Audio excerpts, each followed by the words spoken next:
Olá pessoal, bom dia, boa tarde, boa noite a todos.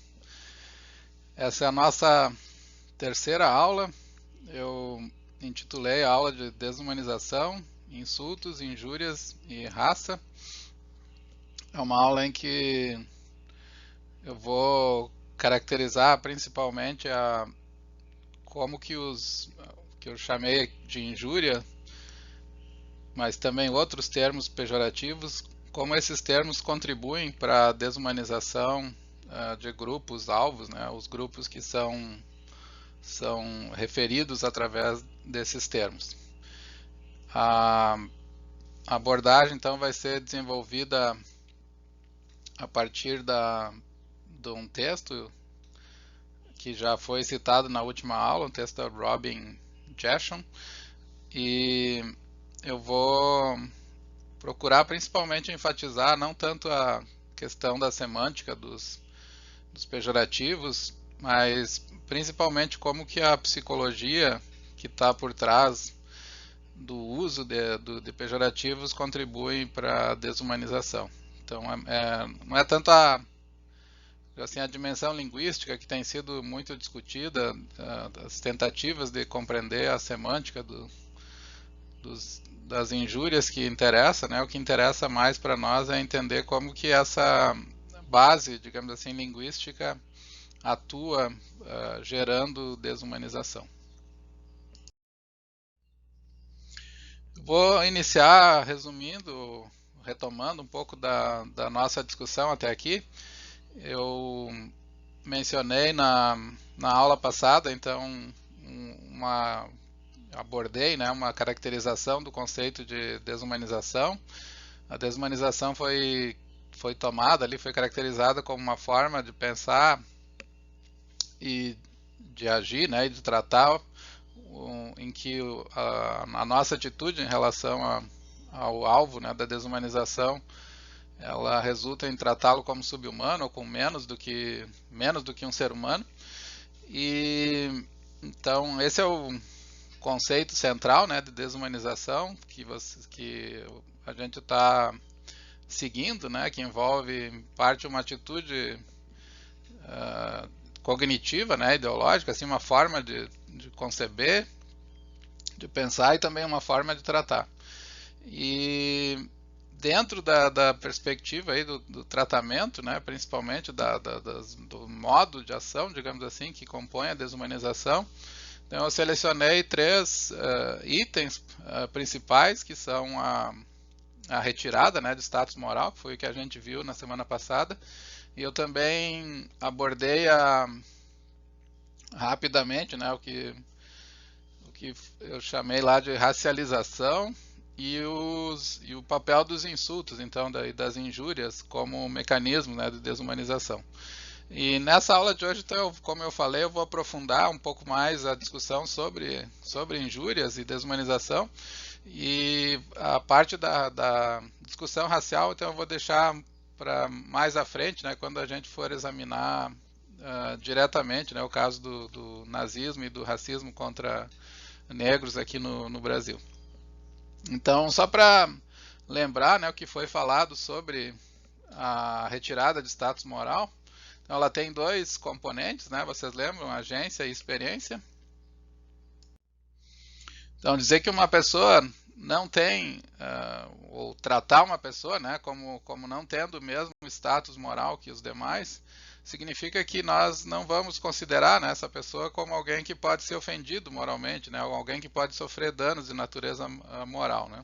A perspectiva dessa pessoa, então, ela não é a mesma perspectiva de outros atores morais. E basicamente, né, de dizer que uma pessoa não tem ou não vai participar das nossas deliberações em condições de igualdade, né, o que eu posso ou não posso fazer em relação a ela vai ser tomado, né, na mesma perspectiva que nós tomamos em relação àquilo que julgamos adequados para alguém, digamos assim, que não é desumanizado, que faz parte do nosso grupo, né?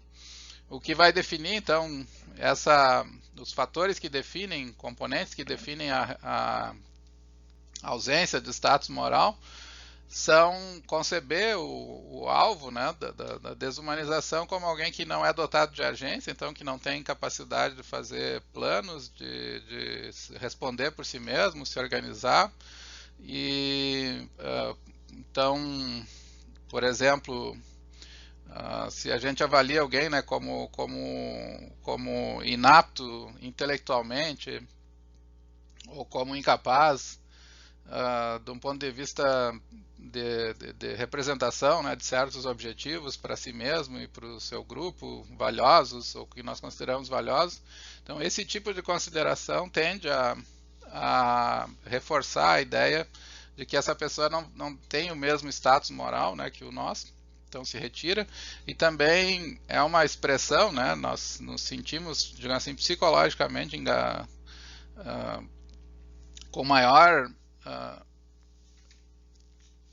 tendência a desumanizar na medida em que o grupo-alvo é considerado como alguém que não é capaz de experimentar certas formas de dor ou certas formas de sofrimento que o grupo desumanizador produz, né?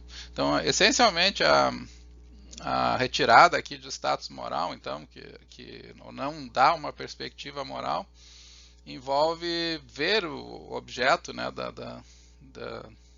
ou conceber o objeto como alguém que não é dotado de agência e que não é dotado de experiência.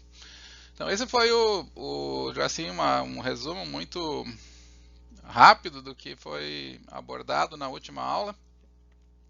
Ele é, como eu falei, a negação, a retirada de status moral é um componente, né, da desumanização, e na aula então de hoje eu vou avançar para um segundo componente, que é o componente então de tratamento, de um tipo de ação que envolve o emprego de termos injuriosos, de insultos, né, com relação ao grupo desumanizado. Então eu chamei aqui a aula de injúrias, insultos e desumanização. Ela é uma aula baseada nesse texto aqui da Robin Jashon, se chama Slurs, Dehumanization and the Expression of Contempt, que é injúrias.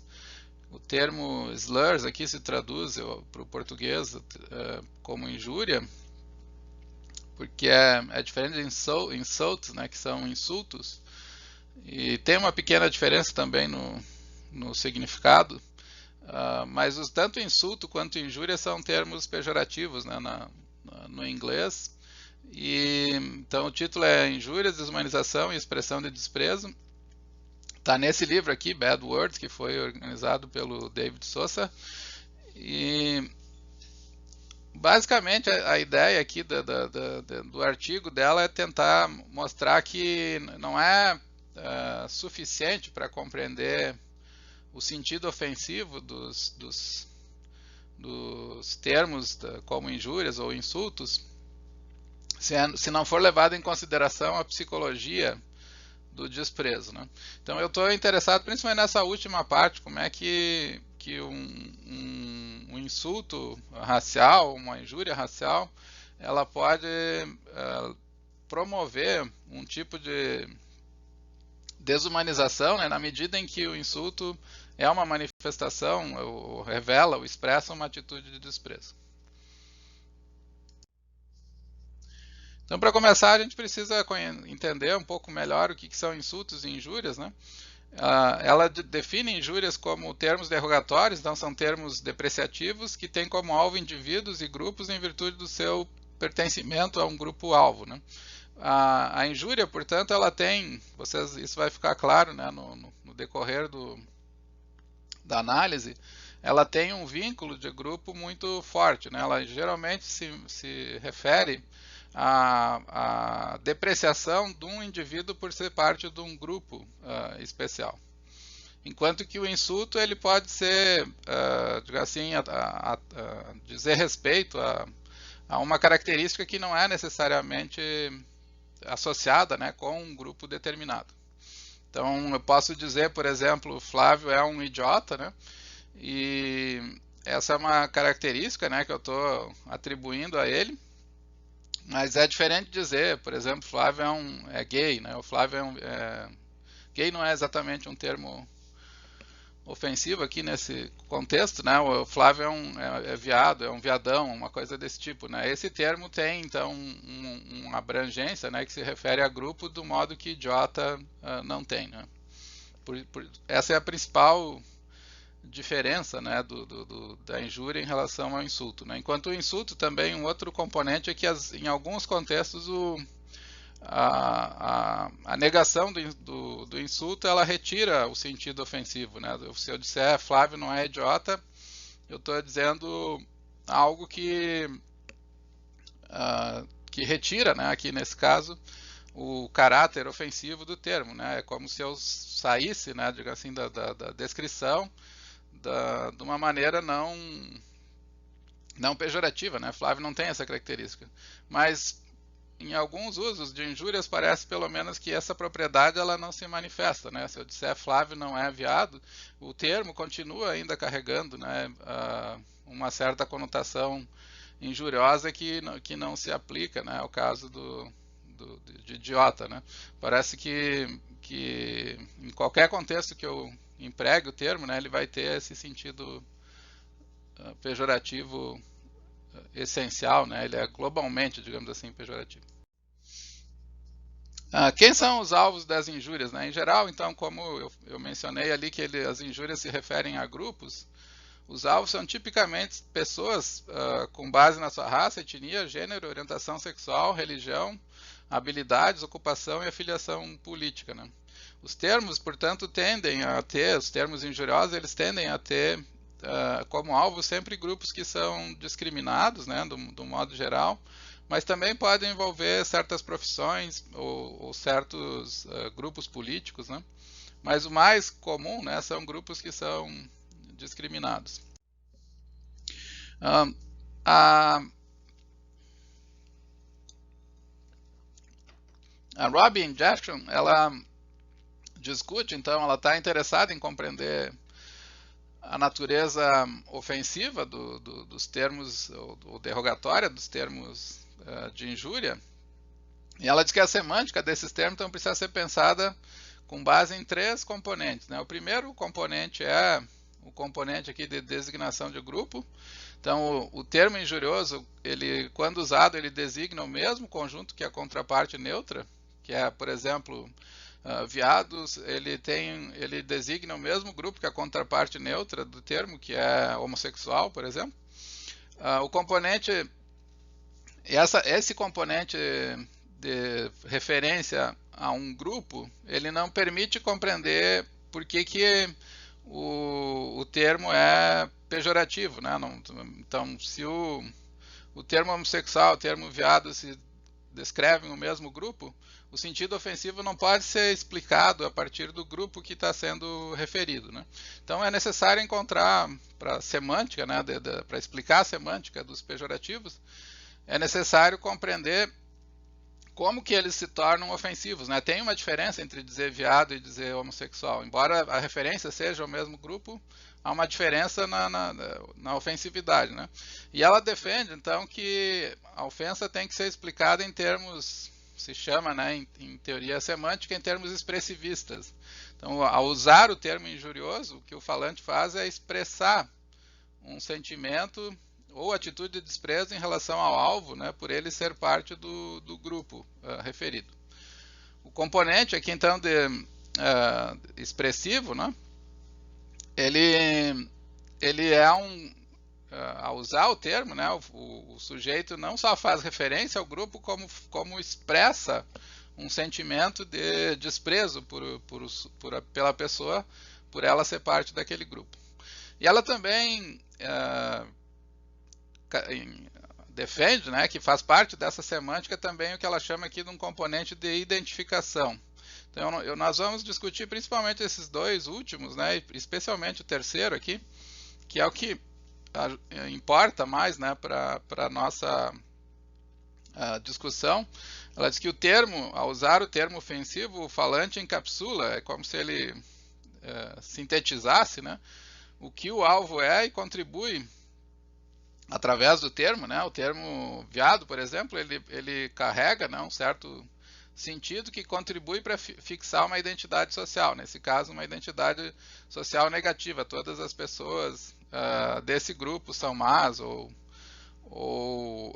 têm uma propriedade, né, que não é, que pode ser desprezada, digamos assim.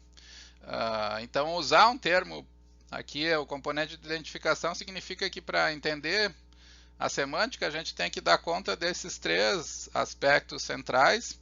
E o aspecto da identificação é que toda vez que X, um sujeito, usa o termo, né, ele acaba, embora ele não esteja, ele esteja simplesmente expressando o seu desprezo, ele acaba contribuindo socialmente, e portanto é um processo de construção de identidade social, contribuindo socialmente para identificar aquela propriedade como uma propriedade negativa e desprezível, né, para outras pessoas do seu próprio grupo, né? Também como um termo de distinção, né? Não só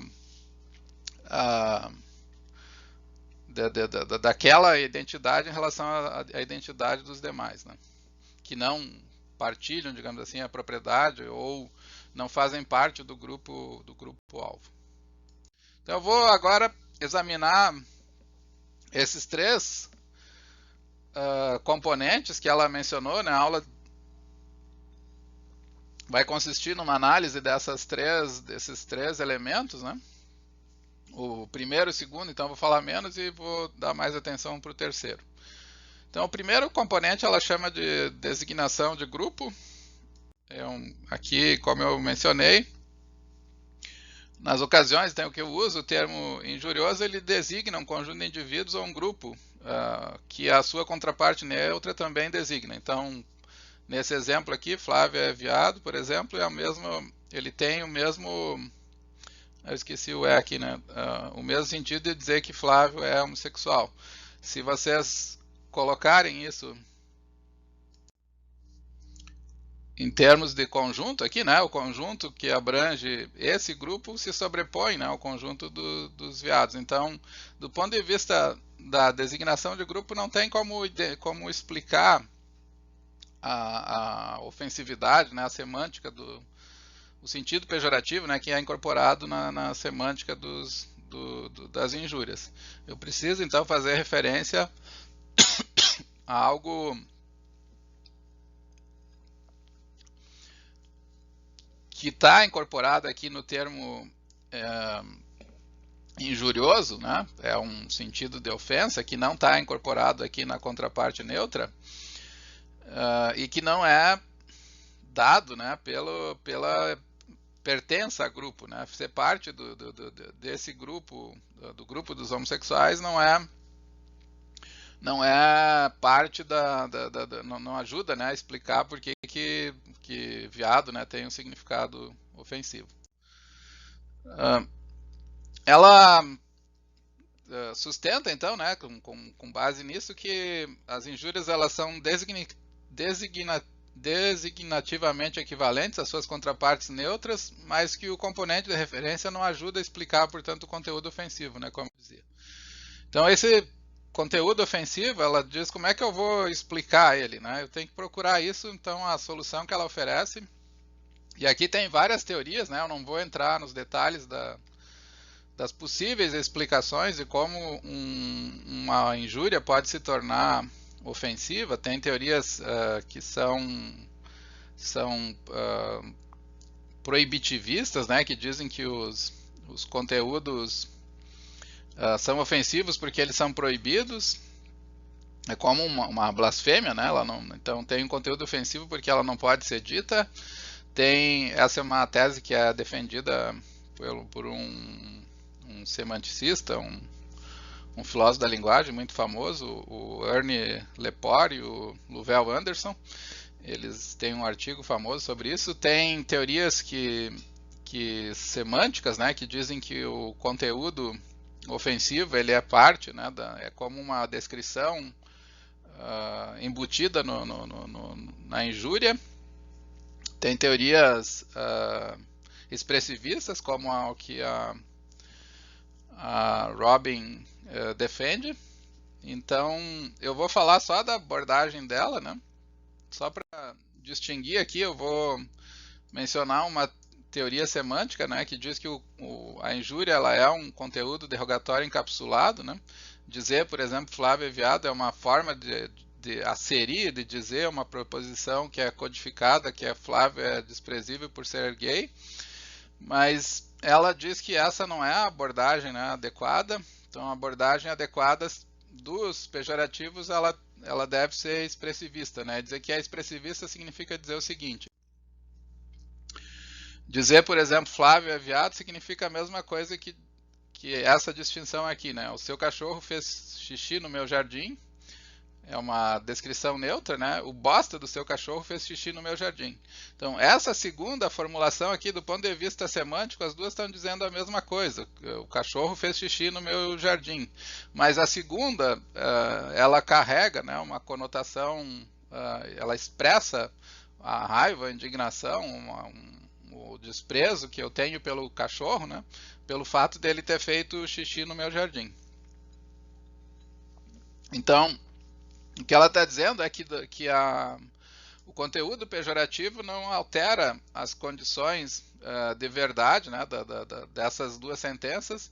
A única alteração que ele introduz é uma alteração de natureza expressiva, né? Ela codifica a atitude do falante, né? Basicamente usar um pejorativo aqui do ponto de vista da abordagem expressivista significa dizer que eu revelo um desprezo, né, pelo falante, né? Eu não estou atribuindo, digamos assim, não tem, porque as propriedades, né, da contraparte neutra, elas são as mesmas propriedades do que a contraparte ofensiva. Então, como não tem diferença, né, do ponto de vista do grupo, então a única diferença, o que vai explicar por que o termo injurioso é ofensivo, é essa atitude que está codificada, incorporada dentro do próprio termo. Ela diz então que as injúrias não asserem, elas não dizem algo, né, elas expressam, né? Então aqui acho que vocês conhecem, né? Então, imagino que talvez tenham algum contato, né, com essa tese de que algumas palavras elas não designam, né? Elas simplesmente expressam, né? A palavra ai, por exemplo, né? Ela não representa, né? Ela não descreve nenhuma propriedade real, né? Ela simplesmente expressa o sentimento de dor. Então, dizer viado, dizer preto, crioulo, os termos China, que para chineses, né? Do cigano, não sei, alguma coisa assim, eles incorporam, né? Basicamente, o que distingue o uso desse termo da sua contraparte neutra é o fato de que, ao usar o termo, eu estou exprimindo, né, uma atitude de desprezo pelo grupo. É uma expressão, portanto, né, não é uma descrição, né, que tem conteúdo real, digamos assim. Ao usar uma injúria, então, ela diz o falante expressa desprezo pelo alvo por ele ser parte do grupo, né? Eu cito aqui uma passagem do texto da Robin Jackson. Ela diz que termos injuriosos são usados para expressar desprezo por membros de um grupo socialmente relevante G, em virtude do membro fazer parte de G, né? Por exemplo, eu expresso desprezo porque Flávio é gay, ou expresso desprezo porque ele tem a propriedade definidora G, que é a propriedade desse grupo, como, por exemplo, transar com alguém do mesmo sexo.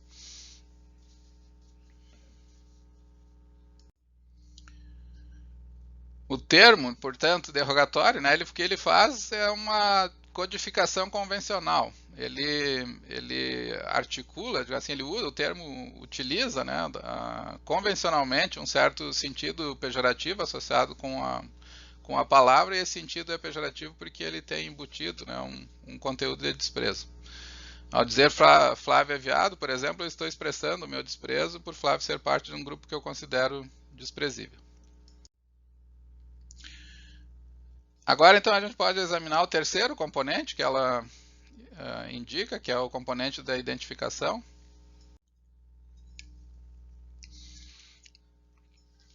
Como eu falei lá no início, então o pejorativo aqui, nesse caso, ele faz, além, né, dele de expressar,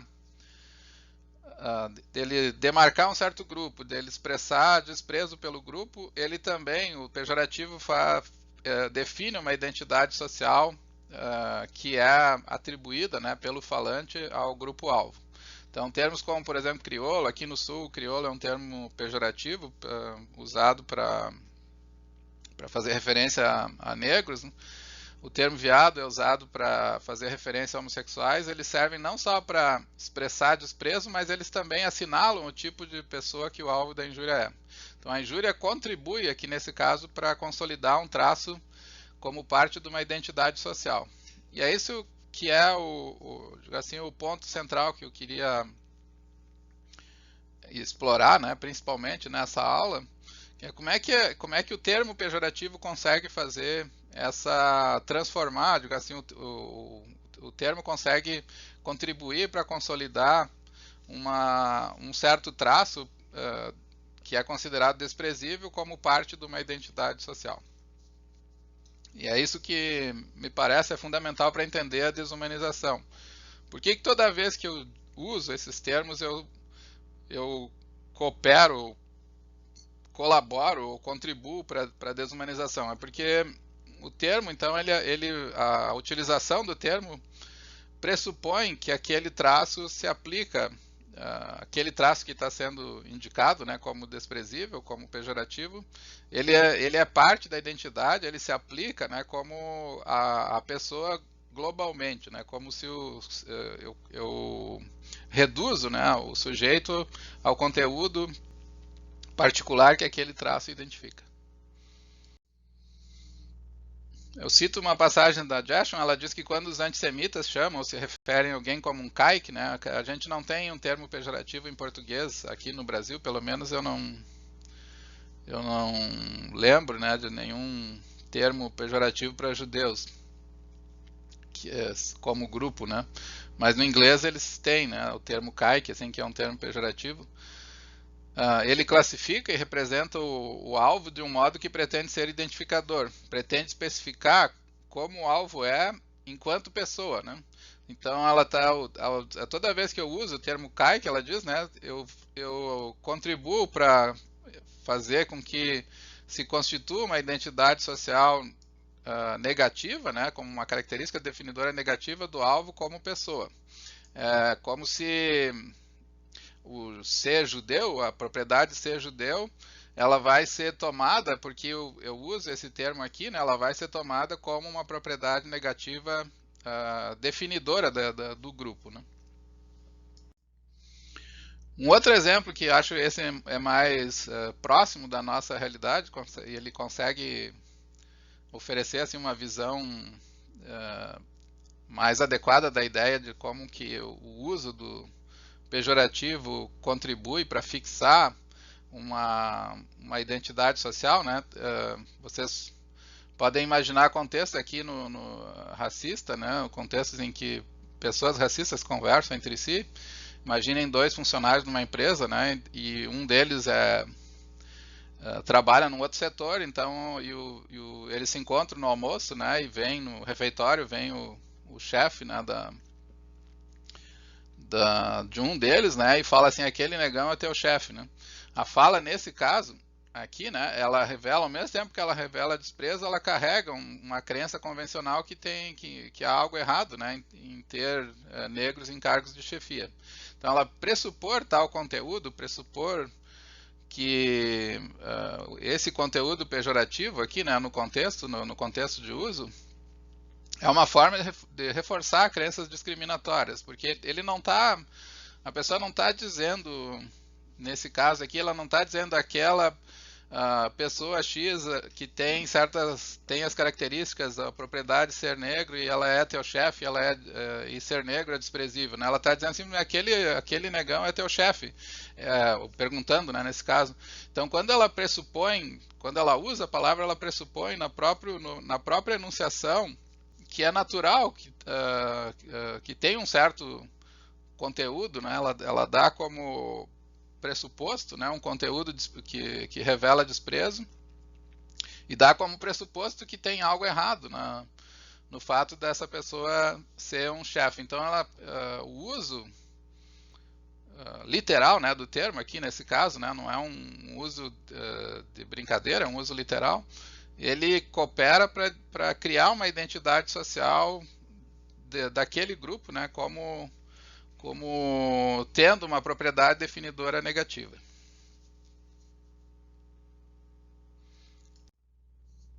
Uma forma de vocês entenderem esse componente de identificação que a Robin Jashon menciona é a partir de uma distinção que ela mesma traça entre appraisal of respect e recognition of respect, né?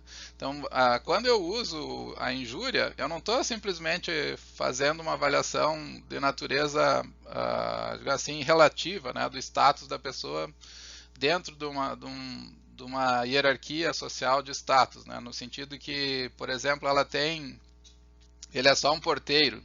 Eu poderia responder a pergunta, né? Nesse caso aqui eu tô revelando um certo desprezo, né? Mas é um desprezo relativo ao status daquela pessoa dentro de uma hierarquia de status, de funções que pessoas podem desempenhar, ou funções que as pessoas podem desempenhar bem ou desempenhar mal. Mas como na referência ali que foi feita, né, o teu chefe preto, o teu chefe negro, num sentido pejorativo, né, o componente aqui ele não é contextual, né, ele é comum a todos os contextos, e ele avalia o status de alguém como pessoa, né, e não apenas como alguém que está desempenhando uma certa função. Então tem um componente de dizer que as injúrias têm um componente de identificação, que elas cooperam para fazer com que certas propriedades consideradas desprezíveis sejam tomadas como definidoras da identidade de alguém.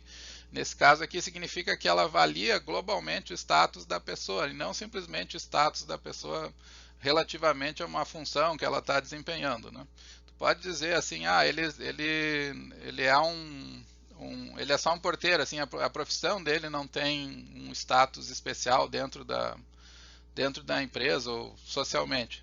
Mas dizer o teu chefe preto, né, eu estou fazendo uma avaliação, uma identificação social negativa dessa pessoa globalmente, né, como pessoa e não simplesmente como alguém. Eu estou retirando, digamos assim, eu estou atribuindo, né, uma propriedade como se fosse atribuindo essa propriedade negativa ao self, né, inteiro dela. E na medida em que eu faço, né, esse tipo de uso do termo, eu acabo criando, né, ou consolidando, né, uma identidade social negativa para a pessoa. Eu cito novamente uma outra passagem que a Jashon diz que o falante usa a injúria para estruturar e ditar como outros devem conceber e tratar o seu alvo, né? Por isso que ela chama de componente de identificação, porque na medida em que ele usa, ele acaba estruturando e ditando como outros devem tratar o seu alvo, né? Se o uso de uma injúria é público, o falante invariavelmente realiza um ato que contribui para tornar a propriedade considerada parte da identidade social do seu alvo, né? Mesmo que ele não faça um movimento assim de tipo essa pessoa X pertence ao grupo X, esse grupo de pessoas são desprezíveis, ele simplesmente emprega o termo codificado, né? Viado, gay, etc.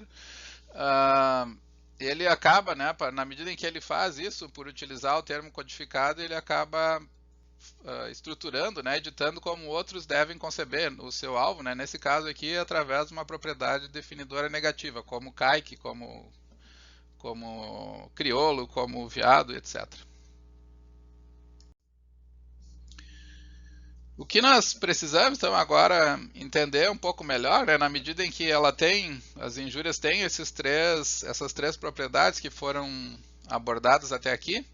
Então agora o próximo passo que a gente precisa entender se um termo ele tem esses três, se o termo injurioso ele tem esses três componentes, como é que esses componentes atuam, né, em conjunto, né, na desumanização.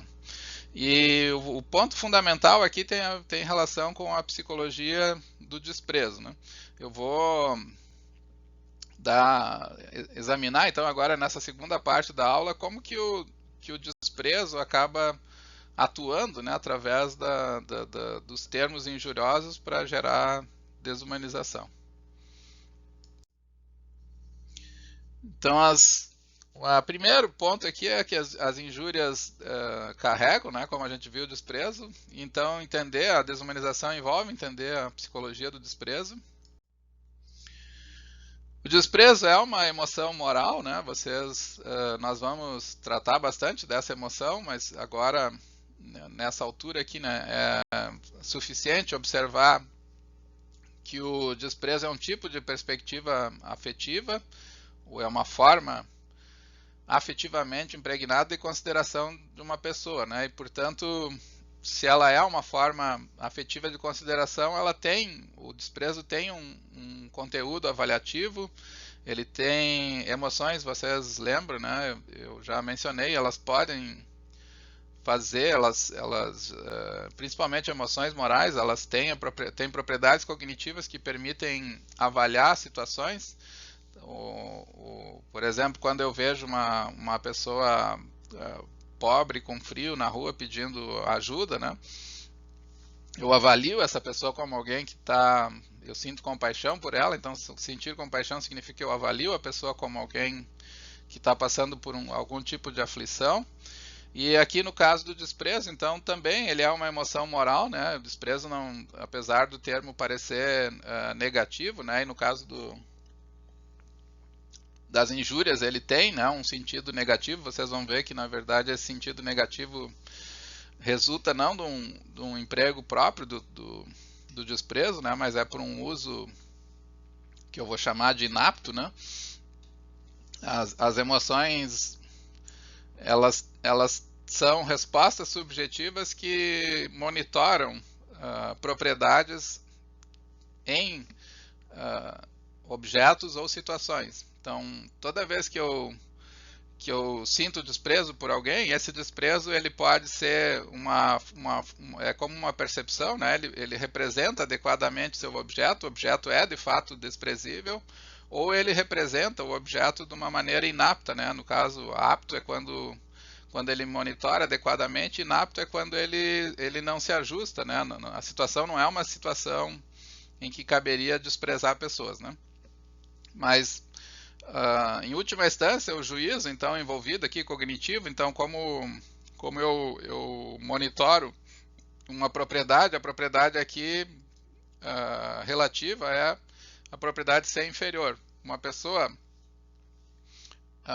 que é apropriadamente desprezada é uma pessoa que tem um status inferior ou que é menos, né, do que outras pessoas, em função de atos que ela faz, né, ou do tipo de pessoa que ela é. O problema todo é quando esse monitoramento ele é distorcido, né, ou conduzido, né, atribuído a propriedades que falsamente, né, são consideradas como propriedades negativas, né, ou que inferiorizam pessoas. Então, só para resumir aqui o ponto, então, o que é a gente estava dizendo que a injúria ela expressa uma atitude de desprezo, né? O que significa isso? Então, dizer que a injúria expressa uma atitude de desprezo significa dizer que a injúria ela expressa que uma pessoa que está sendo considerada pelo desprezador, nesse caso, ela é inferior às demais pessoas, né? Ela tem alguma propriedade, alguma característica que torna essa pessoa inferior aos demais.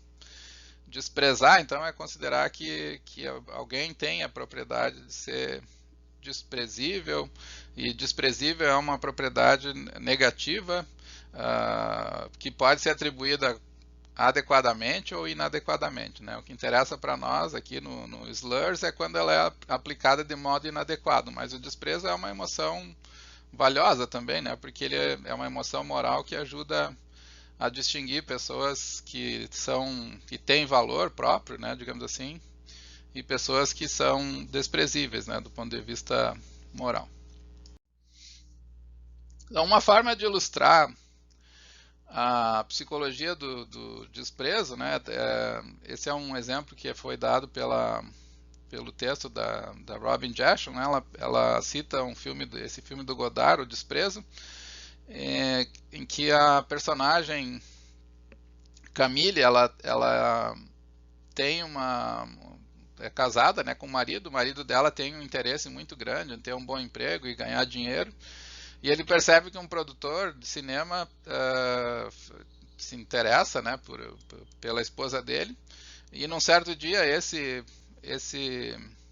o marido dela, né, acaba forçando, acaba induzindo ela a pegar carona com o produtor para que ele aproveite então a situação para assediar ela. E ele faz isso, né, naturalmente, porque ele queria o emprego e ele sabia que o produtor tinha interesse na esposa dele. E ela então passa a desprezar o marido, né, porque ela diz que isso não é uma atitude de homem, né, usar, digamos assim, a própria esposa para conseguir um cargo que ele considera, que ele deseja ou aspira muito, né, para ter sucesso financeiro. Então, esse é um caso de desprezo apto, né, porque ela percebe, né, ou qualifica o marido como alguém que tem menos valor, como alguém que não merece pleno respeito, em função de alguma coisa que ele fez que é desprezível, né? É desprezível uma pessoa que troca um interesse pessoal, né, de promoção para conquistar um emprego, troca isso por colocar a esposa numa situação em que ela vai ser assediada ou ficar, assim, numa situação frágil em relação a uma outra pessoa, né?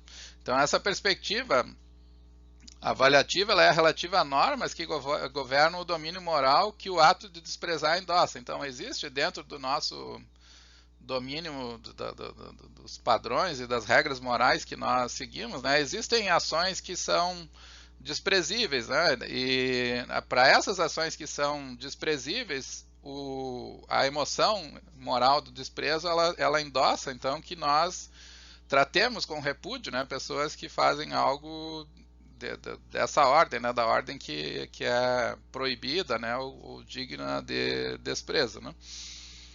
Então tem aqui uma dinâmica, digamos assim, positiva, poderia se dizer, né? Porque o desprezo acaba reforçando as normas morais positivas, as normas em que o sujeito coopera, que ele protege as pessoas que devem ser protegidas e que ele atua, né, com dignidade, né? E não como alguém não atua de modo baixo, né? Que é, por exemplo, aceitar qualquer condição, né, para ter os seus interesses satisfeitos, né?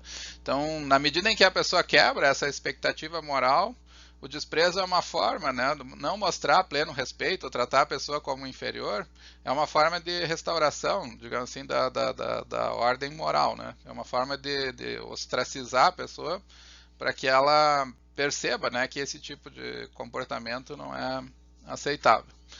Mas isso não acontece, né, claramente nas injúrias, né? A injúria ela faz um uso inapto, né, do desprezo.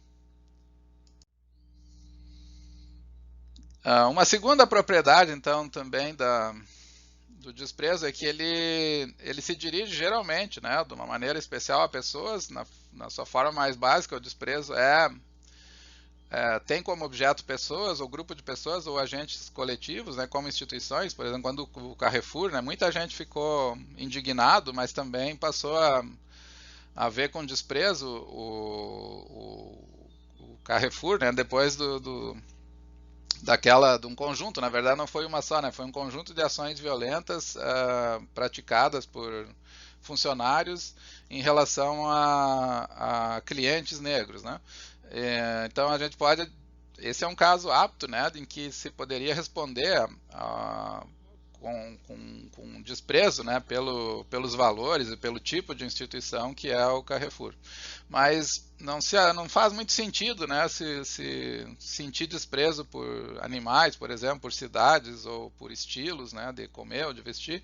Então o alvo, né, fundamental do desprezo é principalmente pessoas, né, pessoas que cometem, né, um ato desprezível e passam a ser ou tem um conjunto de atos, né, que são desprezíveis e que passam a ser vistos então como pessoas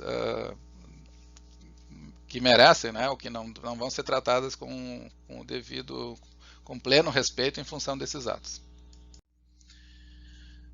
E aqui tem um ponto importante que ajuda também a gente entender a dinâmica do desprezo presente nos pejorativos, porque como ele se dirige a uma pessoa, o que acaba acontecendo é que o traço definidor, definidor do desprezo, ele se torna o traço percebido, né? Ele se torna o que a Gershon chamou aqui de uma qualidade permeadora do desprezo, né? A qualidade passa então a ditar as cores e a interpretação, as cores da interpretação e das interações com a pessoa, né? A Camille, depois que o marido dela forçou que ela pegasse uma carona com o produtor, ele percebeu que o produtor tinha um certo interesse nela e ele percebeu que se ele deixasse o produtor se aproximar dela, ele conseguiria o emprego. No momento em que ele faz isso, ela passa a tratar o marido com desprezo por essa atitude, né, dele, por esse comportamento dele. E a atitude dita, então, a partir daquele momento, a interpretação, as interações que ela tem com eles em vários domínios. Ela passa a expressar desprezo de uma maneira generalizada em relação a ele, né? Então, mesmo que ele faça coisas boas, como ajudar pessoas pobres, ela tem dificuldade de sentir, anular, né, essa qualidade permeadora que a ação dele acabou gerando, né? Então, aqui na psicologia a gente pode dizer do desprezo, a gente pode dizer que o traço que é identificado, ele passa a ser definidor do caráter, né? A pessoa passa a perceber o caráter a partir daquele traço identificado, né? Então a pessoa que despreza, ela considera o outro como tendo um status inferior como pessoa a partir de alguma propriedade ou propriedades que ela considera que o alvo possui e que ela expõe, né, encarna o tipo de pessoa que ela é. Então, isso é interessante no desprezo, porque eu acabo, né, assim, eu vejo uma perspectiva da pessoa e ela acaba sendo generalizada, né, essa perspectiva para todos os domínios. E, em geral, né, isso não é uma forma que poderia ser chamada, né, de justa, de avaliação, mas é o modo como a dinâmica do desprezo costuma funcionar. É muito difícil, né, corrigir uma perspectiva, né, que é local, que adquire, digo assim, um estatuto global. É muito difícil fazer com que ela retome, né, o seu sentido original. Isso é um fenômeno psicológico mesmo, né, não tem nenhuma outra forma, né, de explicar, a não ser que é assim que a psicologia do desprezo funciona. Aqui eu cito só para vocês verem um exemplo do como o desprezo é inapto, né? Eu estou citando uma passagem da Carolina Maria de Jesus, num livro que eu gostei muito, chama-se O Quarto de Despejo. Eu estava procurando uma outra, ela conta várias situações, né? Do livro é basicamente um diário dela como catadora, né? Ela cata papel, ferro, todo tipo de garrafas, né, que podem ser trocadas E aí, com o dinheiro que ela ganha recolhendo lixo, ela compra comida pros filhos, né? E o texto todo, né, trata o tempo inteiro assim de situações de fome e privação que ela passa como catadora, né? Ela mora numa favela que ficava na margem do Rio Pinheiros, em São Paulo, que depois foi removida, né? Chamava-se Favela do Canindé. E o livro é um livro dos anos 50 e 60, né?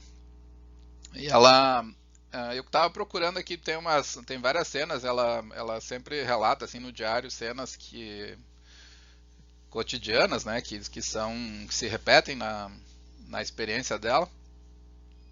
E uma dessas cenas é que eles vão numa fábrica de salsicha, então o dono e os funcionários da fábrica de salsicha, eles jogam restos de salsicha no lixo, ou às vezes eles dão, né, alguma sobra para as pessoas que com fome, né, que vão pedir comida lá. E essa cena eu não consegui encontrar porque eu não marquei no texto, procurei ontem para colocar, eu queria, porque numa dessas cenas um dos funcionários tenta assediar ela, tenta conseguir favores sexuais dela e ela se ofende, né, e diz que meio rechaça ele. E ele xinga ela então com uma injúria aqui, né, negra, macaca, não sei, alguma favelada. Mas eu não encontrei essa passagem. Mas essa outra aqui não é exatamente um melhor exemplo, mas eu acho que ele ajuda também a gente entender um contexto em que o desprezo ele é impróprio, né? Esse é um contexto familiar, então ela está contando que a filha, ela, né, no caso, como quando criança, ela queria ser homem, né? Então ela ficava o tempo inteiro falando disso, como é que eu faço para me transformar num homem? E a mãe dela sempre desconversando, né? Porque obviamente não tem como alguém deixar de virar, nascer menina, né? Diga assim, e virar homem, né? Não no sentido que ela queria, né? Que era virar, não é no sentido de ser transexual, né? Ela queria virar um menino, né? Porque ela achava que as meninas sofriam muito.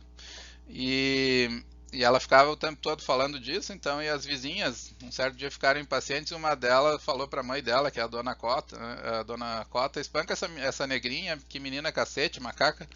Ah, então aqui tem uma série de pejorativos, né, que estão sendo expostos, e ela diz que a mãe respondeu, então não deu trela para as vizinhas e falou: quando você vira o arco-íris, você passa por baixo dele que para você vai virar homem, né? Então aqui tem uma certa poesia assim da mãe dela, como uma pessoa que é inteligente, né? Mas tem a brutalidade da injúria, da ofensa que as vizinhas oferecem, que era muito comum, né, no cotidiano dela. Ela tem várias passagens que mencionam ofensas desse tipo.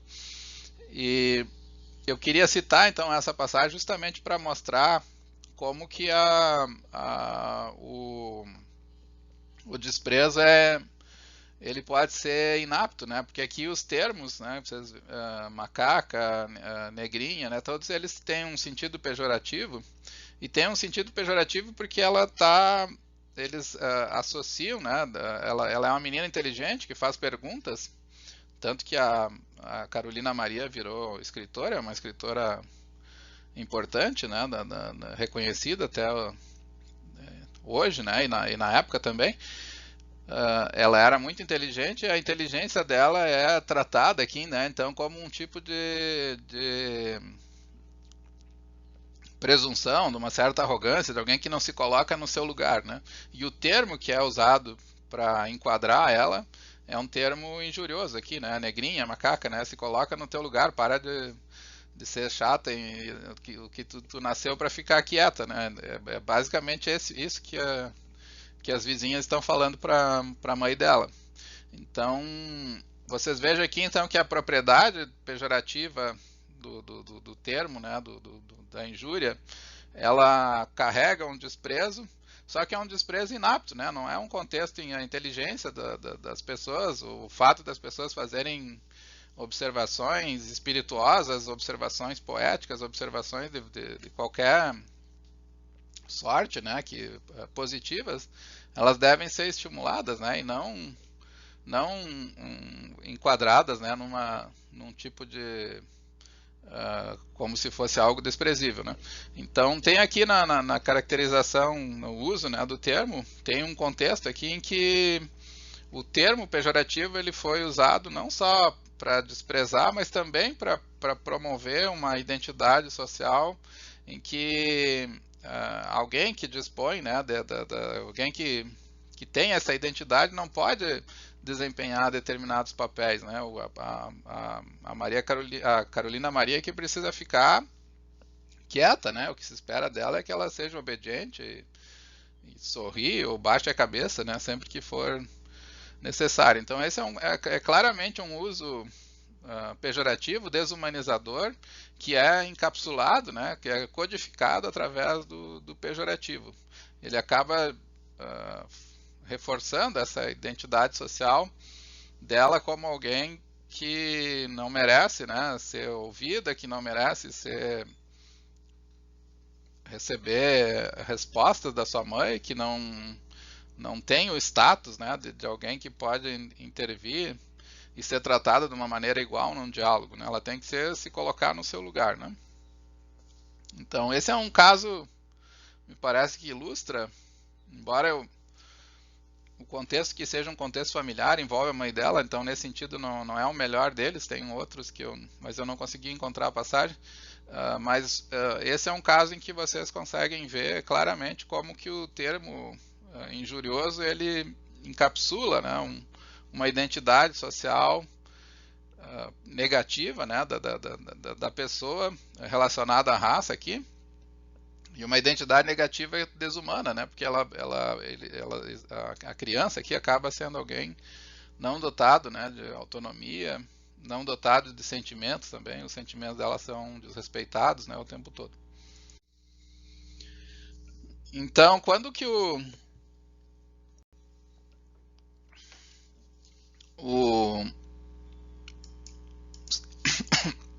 o sentimento de desprezo é inapto, ele identifica erroneamente os traços definidores do caráter, né? Então aqui no caso a negritude é associada com algo desprezível, e porque ela é erroneamente identificada, né, esse traço, ou a cor, né, se vocês quiserem colocar aqui, ele acaba, ou a preferência sexual é considerado, o traço de caráter é erroneamente considerado desprezível, e ele acaba distorcendo ou colocando, né, esse traço, então o slur, a injúria acaba colocando esse traço como definidor do caráter.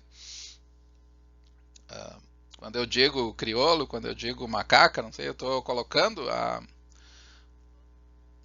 como um traço definidor uma propriedade desprezível que se associa a certa raça e passo a tratar essa propriedade como definidora do caráter, e eu avalio também como incorreta, né, ou inapropriadamente o alvo como mal, como baixo a partir dessa base, né? Então aqui tem, assim, a lógica do desprezo é a mesma lógica de quando ele é apto, mas quando ele é inapto ele seleciona, né, um traço de caráter que não é desprezível, e ele trata esse traço, né, de uma maneira distorcida, porque a cor não define, né, o caráter de ninguém, nem a inteligência, né, mas passa a tratar a cor como definidora da inteligência ou da experiência, né, da dor que a pessoa pode sentir, dos sentimentos como eu devo tratar os sentimentos dessa pessoa, e portanto avalio a pessoa como de menos status moral por ter aquele traço definidor, né, que no caso do racismo é a cor, no caso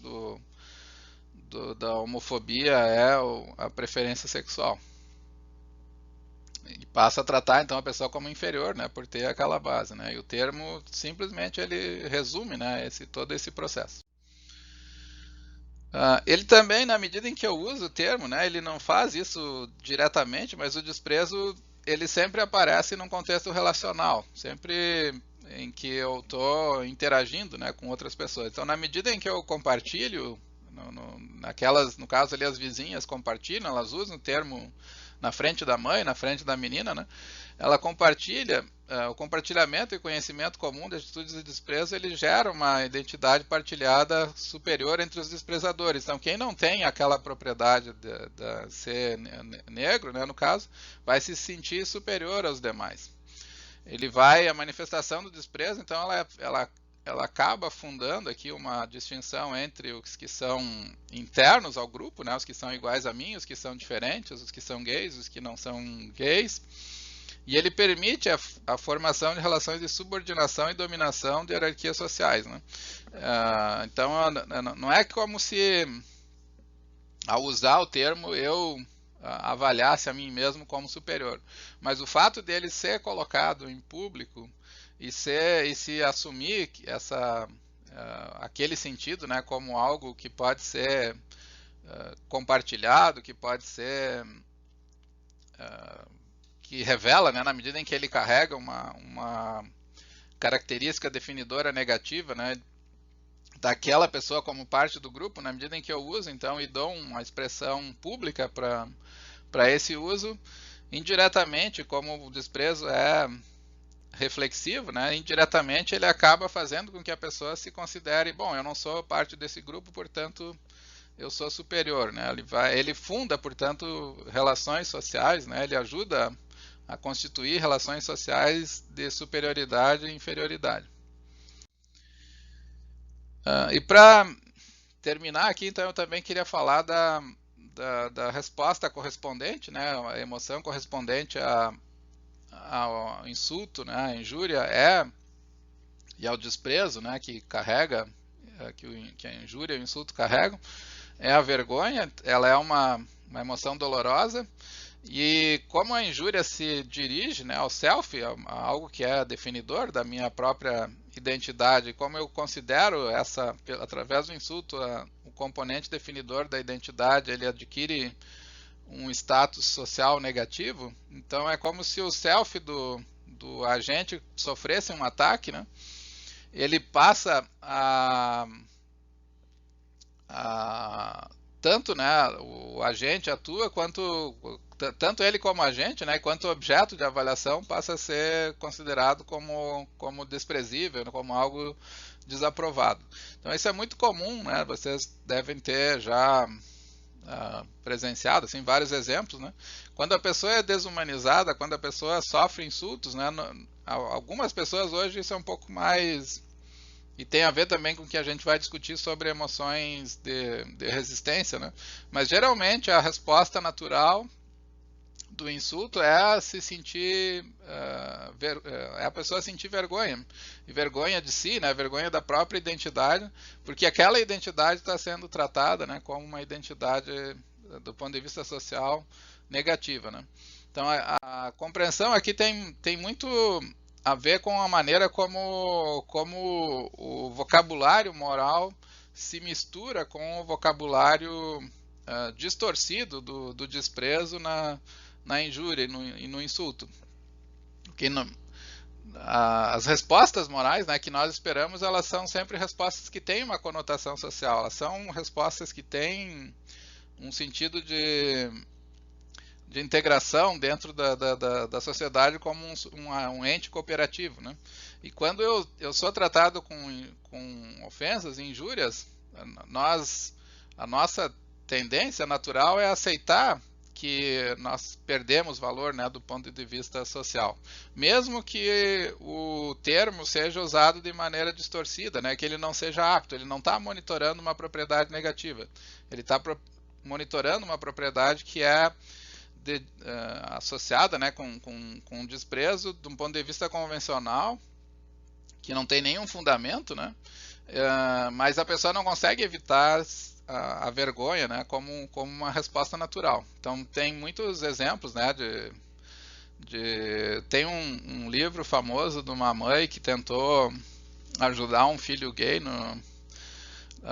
nos Estados Unidos, né. Tentou tarde, né, porque ela passou durante muito tempo dizendo que o filho era uma abominação, que ele estava destruindo a família dela, né, e ele acaba se suicidando, e quando ela se dá conta do que ela faz, ela funda, né, uma associação de apoio em defesa dos direitos dos gays, né, E ela faz isso justamente por um processo de culpa, né? Mas durante o período em que ela não percebeu que estava fazendo isso, né? Ela promovia desprezo e a resposta do filho dela foi vergonha, né? Ele não conseguia mais suportar, né, ser alguém que era tão desprezado, inclusive dentro da própria família, né? Então, a resposta aqui do desprezo é a vergonha, e ela faz ela gera, né, a vergonha porque ela justamente toma o selfie do sujeito como sendo marcado por uma certa característica vergonhosa, né, globalmente, né, entendida. Então todo o eu do sujeito passa a ser um eu desprezível, né, o sujeito alvo da injúria nesse caso, né. O que está envolvido então numa injúria não é pouca coisa, né? Como vocês viram aqui, quando nós usamos termos injuriosos, nós expressamos só o nosso próprio desprezo. Mas porque o desprezo mede os outros em relação a normas morais partilhadas, como nesse exemplo que eu acabei de dar, ao expressar o próprio desprezo, a mãe, no caso ali, ela implicitamente representa o alvo como merecedor de desprezo, e ele passa então a se sentir envergonhado da sua condição, sofre, né? Então, tudo isso mostra que os termos injuriosos, né, eles são termos que têm um peso muito grande, né, psicológico, tem um peso de identificação social muito forte e tem um peso, uma carga, né, negativa, que contribui para a desumanização, né, como foi o ponto que a gente pretendeu examinar nessa aula. Tá bom? Um abraço, então, e até o nosso próximo encontro.